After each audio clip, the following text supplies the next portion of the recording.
Hello guys, welcome to my channel science classes by Malik. आज मैं sources of energy का class 10th का part 2 शुरू करने जा रहा हूं, जो हमारे टॉपिक्स बचे हुए थे। और वीडियो शुरू करने से पहले आपसे कहना चाहूँगा, अगर आपने मेरे चैनल को सब्सक्राइब नहीं करा है तो सब्सक्राइब कर दीजिए और बेल आइकन पे प्रेस कर देना, ताकि आपको मेरे लेटेस्ट वीडियो का नोटिफिकेशन मिलता रहे। तो हम स्टार्ट करते हैं। सबसे पहले हमारा है ऑल्टरनेट और non conventional source of energy. पिछली वीडियो में हमने कन्वेंशनल सोर्स ऑफ एनर्जी को पढ़ा था। अब हमें उससे अलग ऑल्टरनेट सोर्स ऑफ एनर्जी की क्यों ज़रूरत पड़ी। ऑल्टरनेट मतलब जो नॉन कन्वेंशनल सोर्स है एनर्जी का, क्योंकि डे बाय डे हमारी एनर्जी की डिमांड्स बढ़ती जा रही हैं, तो हमें अनदर सोर्स ऑफ एनर्जी की तरफ भी भागना पड़ रहा है। अब रीज़न है ऑल्टरनेट सोर्स ऑफ एनर्जी का, तो जैसे हमने पहले फॉसिल फ्यूल्स पढ़े थे, वो हमारा कन्वेंशनल सोर्स ऑफ एनर्जी में आता था। तो जो फॉसिल फ्यूल के रिजर्व्स हैं, मतलब जो फॉसिल फ्यूल्स के भंडार हैं, मतलब कोयले के, पेट्रोलियम के, नेचुरल गैस के, इनके जो भंडार है हमारी अर्थ पर, ये लिमिटेड है, जो ख़त्म हो जाएंगे जल्दी अगर हम उन्हें जिस हिसाब से इस्तेमाल कर रहे हैं उसी इस्तेमाल से करते रहें। इसलिए हमें ऑल्टरनेट सोर्स ऑफ एनर्जी की ज़रूरत पड़ी। Second point, reduce the pressure on fossil fuel. जितना हम ज़्यादा डिपेंड हैं फॉसिल फ्यूल्स पर, उस पर अब उतना दबाव घटेगा, क्योंकि हमें कोई नई सोर्स ऑफ एनर्जी मिलेगी और पॉल्यूशन लेवल भी घटेगा और एनवायरनमेंट भी हमारा सेफ होगा। तो सबसे पहला जो हमारा non conventional source of energy है वो है हमारी सोलर एनर्जी। सोलर एनर्जी से आपको पहले ही पता चल रहा है, सोलर एनर्जी का मतलब जो सन्स की एनर्जी होती है उससे हम एनर्जी ले रहे हैं और उससे ही हम अपनी इलेक्ट्रिसिटी प्रोड्यूस करने वाले हैं। तो सन क्या है? अल्टीमेट सोर्स ऑफ एनर्जी है। जो सन से एनर्जी मिलती है उसे हम सोलर एनर्जी बोलते हैं। सोलर कांस्टेंट एक सिंपल सी वैल्यू है 1.4 किलो जूल पर सेकेंड पर मीटर स्क्वायर। जो हमारी आउटर एज है अर्थ की, वो रिसीव करती है सोलर एनर्जी, जो किसके इक्वल है 1.4 किलो जूल पर सेकेंड पर मीटर स्क्वायर के, या फिर हम बोल सकते हैं 1.4 किलो वाट पर मीटर स्क्वायर। तो सिंपल सा इसमें सोलर एनर्जी के बारे में बताया गया है। अब सोलर एनर्जी के डिवाइसेस क्या हैं? सोलर कुकर है, सोलर वाटर हीटर है और सोलर सेल्स है। तो इस वीडियो में बस इतना ही बताया गया है कि सोलर एनर्जी क्या है। अब जियोथर्मल एनर्जी। जियोथर्मल एनर्जी क्या होती है? जो हमें अर्थ से मिले, क्योंकि जियो माने होता है अर्थ, जैसा आपने ज्योग्राफी भी पढ़ा है। उस जियो माने होता है अर्थ और थर्मल मतलब होता है हीट।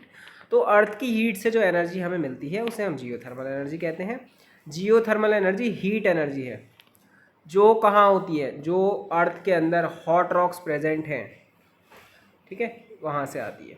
जब जो हमारा अंडरग्राउंड वाटर है उन हॉट स्पॉट के कांटेक्ट में आता है, मतलब उन गर्म पत्थरों के कांटेक्ट में आता है, तो स्टीम जनरेट होती है। जैसे आपने देखा होगा, पानी जब आप उबालते हैं तो क्या होता है, उसकी वेपर में कन्वर्ट हो जाती है, ठीक है, और अगर उसे किसी चीज़ से कनेक्ट कर दे तो वो स्टीम हो जाती है। जैसे मैंने आपको पहले भी बताया था एक कुकर वाला डायग्राम से। तो जब अंडरग्राउंड वाटर कांटेक्ट में आता है हॉट स्पॉट के, मतलब उन गर्म पत्थरों के, तो भाप जनरेट होती है, स्टीम जनरेट होती है।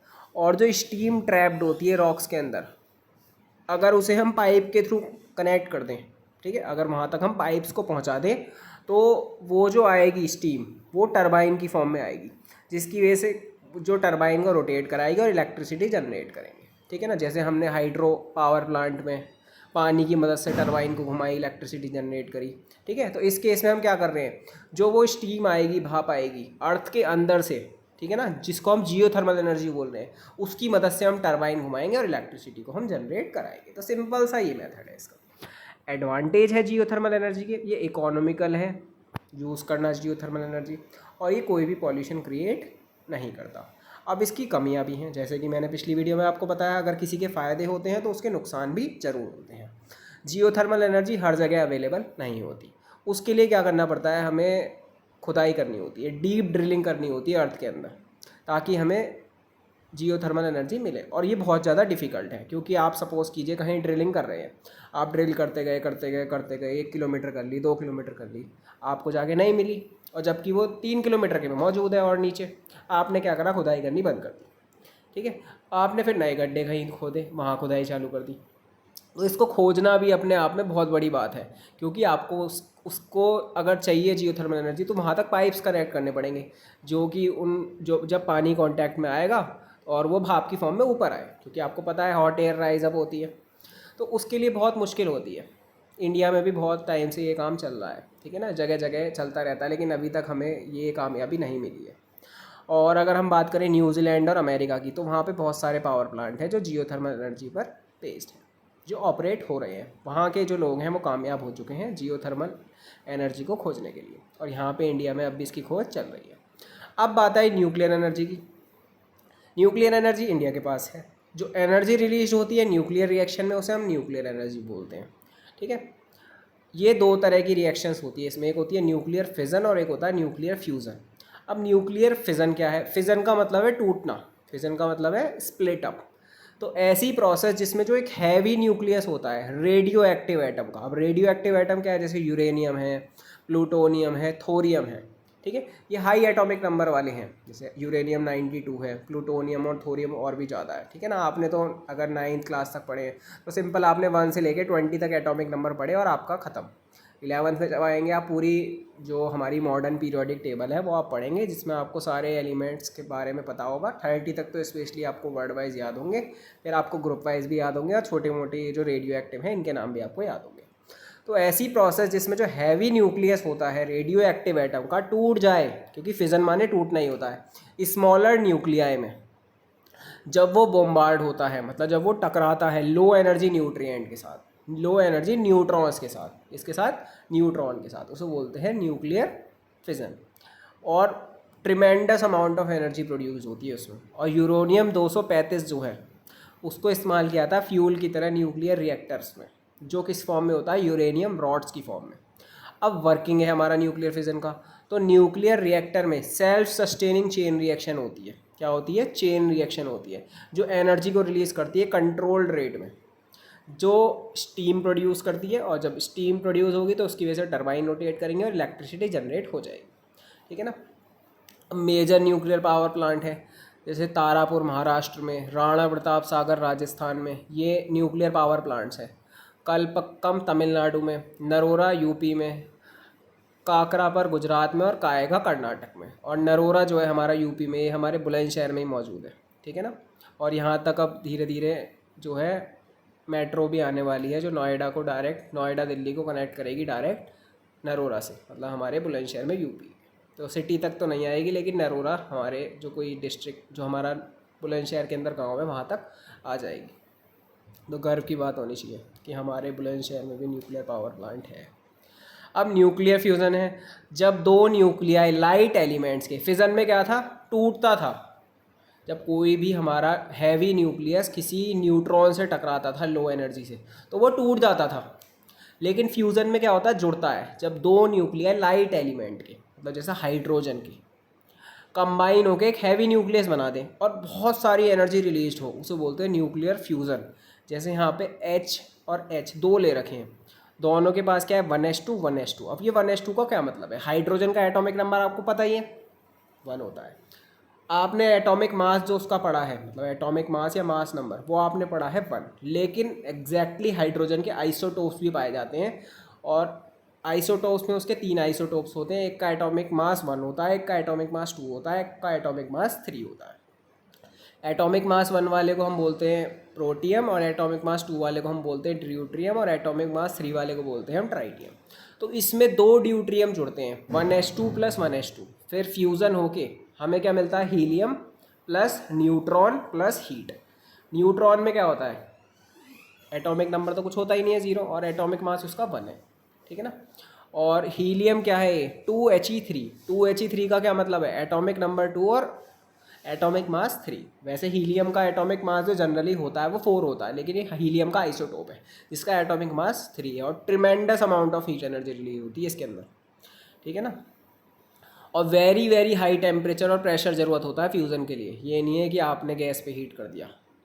और जो हाइड्रोजन बॉम्ब है वो इसी फिनोमेना पर बेस्ड है। हाइड्रोजन बॉम्ब सबसे ख़तरनाक बॉम्ब होता है। ठीक है ना। अगर आप बात करें एटम बॉम्ब की, एटम बॉम्ब 2 बार अमेरिका गिरा चुका है जापान पर, एक बार 6 अगस्त 1945 को, एक बार 9 अगस्त 1945 को। ठीक है, 3 दिन के गैप में। एक हिरोशिमा में गिराया था, एक नागासाकी में।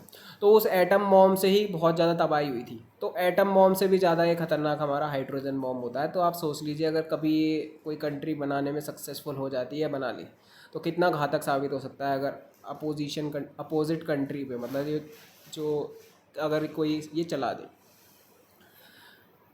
तो जो हमारा न्यूक्लियर फ्यूज़न फिनोमेना है, हाइड्रोजन बम उस पर ही बेस्ड है। और जो न्यूक्लियर फ्यूज़न है वो सोर्स ऑफ एनर्जी है। सन में और स्टार्स में, ठीक है ना। तो जो सोर्स ऑफ एनर्जी होती है सूरज के अंदर और अदर स्टार्स के अंदर, वो न्यूक्लियर फ्यूज़न होती है। अब इसके फ़ायदे क्या हैं न्यूक्लियर फ्यूज़न के, कि large amount of energy produce होती है बहुत ज़रा से न्यूक्लियर फ्यूल से। अगर बहुत ज़रा सा फ्यूल ले लेते हैं आप तो उससे बहुत ज़्यादा हीट एनर्जी प्रोड्यूस हो सकती है, और ये कोई ग्रीन हाउस गैस को प्रोड्यूस नहीं करता जैसे CO2, जिसकी वजह से ग्लोबल वार्मिंग भी नहीं होगी। इसके फ़ायदे हैं। अब लिमिटेशन क्या है इसकी, एनवायरमेंटल कंटेमिनेशन हो सकता है अगर इम्प्रॉपर न्यूक्लियर वेस्ट स्टोरेज हो जाए और उसका डिस्पोजल हो, क्योंकि ज़रा सा भी इसका जहाँ से वे स्टोरेज है वहाँ से वेस्ट होगा तो वो बहुत ज़्यादा नुकसान पहुँचा सकता है। एक्सीडेंटल लीकेज की वजह से हार्मफुल रेडिएशंस निकल सकती हैं इसमें, क्योंकि बहुत ज़्यादा रेडिएशंस होती हैं इसके अंदर, और इसको इंस्टॉल करने की कॉस्ट बहुत ज़्यादा होती है और बहुत कम अवेलेबिलिटी है न्यूक्लियर फ्यूल की हमारे पास। अब इन्वामेंटल कॉन्सिक्वेंसेस हैं। एक्सप्लॉइट करना किसी भी सोर्स ऑफ एनर्जी को डिस्टर्ब करता है इन्वायरमेंट को। मतलब अगर किसी भी सोर्स ऑफ एनर्जी को बहुत बुरी तरह इस्तेमाल कर रहे हो, मतलब बहुत ज़्यादा इस्तेमाल कर रहे हो, तो वो इन्वायरमेंट को इफ़ेक्ट कर सकता है। अब सिंपल सा अब बोल रहा है कि कोई भी source of energy pollution free नहीं होता। कुछ सोर्स क्लीनर होते हैं एक दूसरे से। अगर हम किसी को बोल रहे हैं पॉल्यूशन क्रिएट नहीं करता तो ये गलत है, करते हैं, लेकिन कोई ज़्यादा करता है कोई कम करता है। Non renewable source of energy जो एक दिन ख़त्म हो जाएंगी, जिसको मैंने बोला था एग्जॉस्टिबल, जैसे fossil fuel. Renewable source of energy जो कि होते हैं क्या हमारे नॉन एग्जॉस्टिबल, जो ख़त्म नहीं होंगे, जैसे wind energy, water energy, solar energy. तो ये है हमारा। अब थोड़ा सा हम सोलर सेल के बारे में दोबारा देखते हैं, मतलब सोलर एनर्जी के बारे में, क्योंकि पिछली वीडियो में इतना नहीं था उसमें कंटेंट। अब जो लाइट एनर्जी और हीट एनर्जी आती है सन से, उसे हम सोलर एनर्जी बोलते हैं। सन जो है रेडिएट कर रहा है एनर्जी पास्ट 5 बिलियन ईयर से, और कंटिन्यू ऐसा वो कर रहा है सेम रेट से। और हमें अब तरीके खोजने हैं कि हम किस तरह उससे एनर्जी लें मैक्सिमम एफिशिएंसी के साथ, क्योंकि केवल स्मॉल फ्रैक्शन में ही सोलर एनर्जी हमारे अर्थ पर पहुंच पाती है, क्योंकि अगर सारी पहुंच जाएगी तो बहुत ज़्यादा हीट होती है उसमें, आपको पता ही है। अब इसका जो सोलर कुकर है एक डिवाइस है, वो भी इसी पे काम करता है। इसको आप घर पे भी बना सकते हैं। सोलर कुकर और वाटर हीटर यूज़ करते हैं सोलर एनर्जी को ऑपरेट होने के लिए। जो ब्लैक सरफेस होती है वो एब्जॉर्ब करती है ज़्यादा एनर्जी अदर सरफेस से, और सोलर कुकर इस प्रॉपर्टी को इस्तेमाल करता है, क्योंकि जो सोलर कुकर है एक बॉक्स टाइप होता है, ठीक है। उसके अंदर जो पेंट हो रहा होता है लकड़ी का ही होता है, ब्लैक कलर से हम पेंट कर देते हैं, ठीक है, क्योंकि हमें पता है ब्लैक कलर जो है ज़्यादा एब्जॉर्ब करता है हीट को, इसलिए हम ब्लैक कलर को लेते हैं। ये यूज़ करता है reflecting surface like mirror to focus the sun ray, ठीक है। एक बॉक्स टाइप होता है और उसका ढक्कन टाइप भी होता है, ठीक है। जो ढक्कन सा होता है उसका, उस पर क्या होता है एक मिरर लगा रहता है जिस पे सनलाइट आके पड़ती है, ठीक है, और रिफ्लेक्ट होने के बाद जो अंदर बॉक्स है उसके अंदर हम क्या करते हैं कुछ ना कुछ पानी रख देते हैं, ठीक है, और एक ग्लास टाइप रख देते हैं, जिसकी वजह से जो मिरर जो रिफ्लेक्ट करता है सनलाइट को वो उस पर पड़ती है, और जो भी हमारी चीज़ है मतलब खाना रख दो या कुछ भी रख दो वो हमारा कुक हो जाता है। तो ये रिफ्लेक्टिंग सरफेस को इस्तेमाल करता है मिरर की, ताकि वो सन रेज को फोकस कर सके। और जो डिवाइस है कवर्ड होता है ग्लास प्लेट से, ठीक है, जो मैंने आपको बताया, जो इस्टेब्लिश करता है ग्रीन हाउस इफेक्ट, वो ट्रैप करता है हीट को इनसाइड द कुकर और उसके अंदर वो ट्रैप कर लेता है। तो ये काम है हमारा सोलर कुकर का। सोलर सेल है जो डिवाइस कन्वर्ट कर दे सोलर एनर्जी को इलेक्ट्रिसिटी में, उसे हम सोलर सेल बोलते हैं, ठीक है। आजकल लोग क्या कर रहे हैं, वो अपनी दुकानों पर मीटर वगैरह ना लगाकर सोलर पैनल या सोलर सेल को लगवा लेते हैं। एक टिपिकल सोलर सेल प्रोड्यूस करता है 0.51 वोल्ट और 0.7 वाट ऑफ इलेक्ट्रिक पावर। बहुत सारे सेल एक साथ कंबाइन होते हैं और एक सोलर पैनल बन जाता है। तो सोलर पैनल में क्या होता है, कॉम्बिनेशन होता है इन बहुत सारे सेल्स का, जिसे हम बोलते हैं सोलर सेल। एडवांटेज क्या है, इसमें कोई मूविंग पार्ट्स नहीं होते। सेकंड, लिटिल मेंटेनेंस की रिक्वायर्ड है, कहीं भी सेटअप कर सकते हैं रिमोट एरिया में। अब इसके नुकसान क्या है, स्पेशल ग्रेड सिलिकॉन का इस्तेमाल किया जाता है इसमें, मतलब सिलिकॉन से बने होते हैं सेल्स होते हैं इसके, जो आसानी से नहीं मिलते। और सिल्वर का भी इस्तेमाल होता है इसमें, जो इसको महंगा बना देता है, जिसकी वजह से ये महंगे आते हैं। अब कहाँ कहाँ यूज़ होते हैं, ट्रैफिक सिग्नल्स में, कैलकुलेटर्स के अंदर भी, आर्टिफिशियल सैटेलाइट्स में और स्पेस प्रोब्स में भी इनका इस्तेमाल होता है। अब एनर्जी फ्रॉम द सी, हम सी से एनर्जी ले सकते हैं। Seas and ocean and other water bodies source हैं हमारे काइनेटिक और पोटेंशियल एनर्जी के, क्योंकि वहाँ पे बहुत ज़्यादा मात्रा में पानी है और वेव्स का मोशन भी होता है। अब टाइडल एनर्जी क्या है, टाइड्स क्या होती हैं? टाइड्स वेरिएशन होता है वाटर लेवल में, क्योंकि ग्रेविटेशनल पुल की वजह से मून के जो फिनोमेना है rise and fall of water level का, मतलब पानी का हाई हो जाना और फॉल हो जाना, या फिर high and low tide gives tidal energy, जिसकी वजह से टाइडल एनर्जी आती है। मतलब क्योंकि वाटर हमेशा हाई से लो की तरफ फ्लो करता है, टाइडल एनर्जी ऑब्टेन होती है डैम्स को कंस्ट्रक्ट कर near the narrow openings of the sea. जब टाइडल सेट होते हैं तो वो टरबाइन को मूव करते हैं, जिसकी वजह से इलेक्ट्रिसिटी जनरेट होती है, और ये कहाँ होता है? सी के आसपास होता है। फिर हमारी वेव एनर्जी है, जो समुद्र में लहरें चलती हैं उनकी वजह से जो एनर्जी आती है। तो वेव्स में क्या होती हैं? लॉट ऑफ काइनेटिक एनर्जी होती हैं जो इलेक्ट्रिसिटी प्रोड्यूस कराती हैं, वही टरबाइन रोटेट कराकर। वेव्स प्रोड्यूस होती हैं स्ट्रॉन्ग विंड, जब बहुत तेज़ हवा चल रही होती है समुद्र के किनारे। ये लिमिटेड होती हैं प्लेस में जहाँ पे स्ट्रॉन्ग विंड्स होती हैं, और इसके लिए डिवाइसेस को डिज़ाइन किया जाता है ताकि वो एनर्जी को कैप्चर कर सके। फिर हमारा ओशियन थर्मल एनर्जी है।